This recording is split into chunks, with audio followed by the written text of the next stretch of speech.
Halo teman-teman, selamat pagi. Di video kali ini saya akan menjelaskan tentang sistem respirasi atau yang kita kenal dengan sistem pernapasan. Ya, sistem pernapasan berhubungan dengan kegiatan masuknya dan mengeluarkan udara ke dalam paru-paru.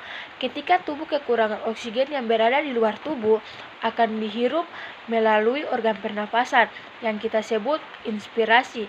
Sebaliknya, ketika tubuh kelebihan karbon dioksida, maka tubuh akan mengeluarkan melalui organ pernapasan atau kita sebut ekspirasi. Fungsi dari sistem pernapasan adalah untuk mengalirkan udara ke paru-paru. Oksigen dari udara berdifusi dari paru-paru ke dalam darah, sedangkan karbon dioksida berdifusi dari dalam darah ke paru-paru. Apa saja sih organ pernapasan? Organ pernapasan adalah hidung, faring, laring, trakea, paru-paru, bronkus, bronkiolus, dan yang terakhir alveolus. Kita masuk dalam organ pernapasan yang pertama, yaitu hidung. Hidung merupakan organ tubuh yang berfungsi sebagai alat pernapasan dalam indera penciuman. Dalam keadaan normal, udara yang masuk ke dalam sistem pernapasan melalui organ hidung. Rongga hidung yang berisi selaput-selaput halus sebagai mencegah masuknya benda-benda yang mengganggu proses pernapasan. Kita masuk dalam proses yang kedua, yaitu faring.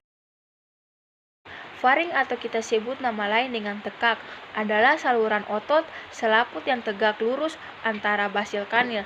Faring terdiri dari 3 bagian, apa saja? Yang pertama, nasofaring, orofaring, dan laringofaring.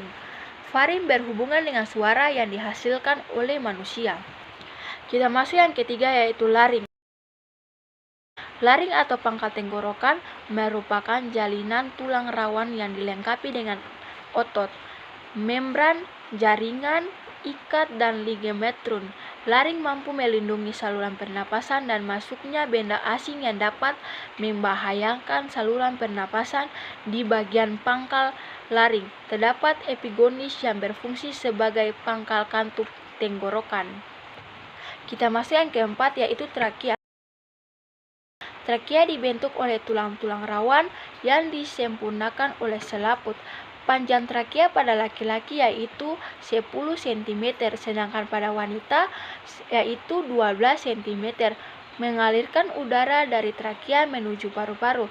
Trakea atau batang tenggorokan adalah tabung seperti pipa yang berbentuk seperti huruf C. Kita masuk yang bagian kelima, yaitu paru-paru.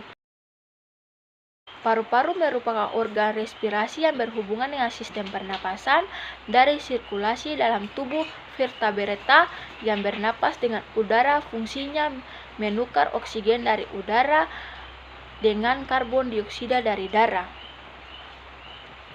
Yang keenam, kita masuk dari bronkus. Saluran yang berfungsi untuk trakea dan paru-paru. Fungsi bronkus mengantar udara dari saluran pernapasan atas ke dalam paru-paru sekaligus mengeluarkan dari paru-paru. Ya, yang ketujuh, bronkiolus. Bronkiolus berfungsi untuk mengeluarkan udara dari bronkus ke alveoli.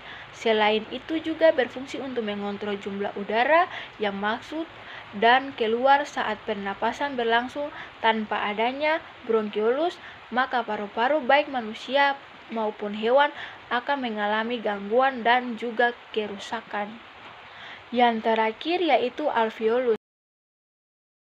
Alveolus adalah oksigen yang masuk ke dalam tubuh dan melepaskan karbon dioksida ketika bergerak melalui pembuluh darah di dinding alveolus. Darah akan mengambil oksigen dari alveolus dan mengeluarkan karbon dioksida ke alveolus per menitnya. Paru-paru mampu mengambil sekitar 5-8 liter udara.